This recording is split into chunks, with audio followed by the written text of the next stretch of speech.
盡頭，看着遠方眺望，總有一天我將要離開這地方，等到黑夜照亮，會來到你身旁。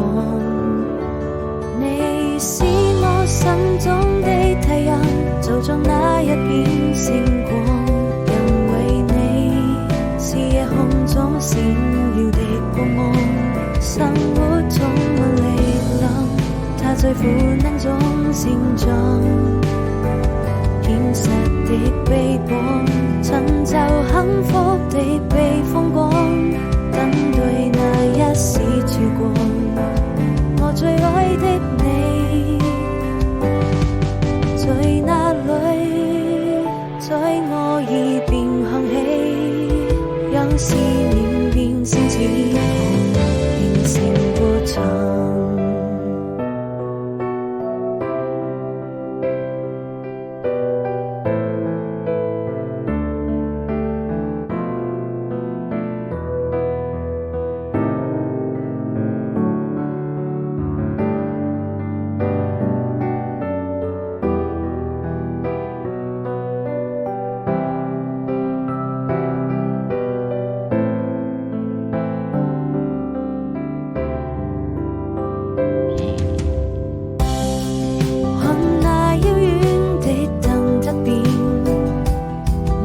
盡頭。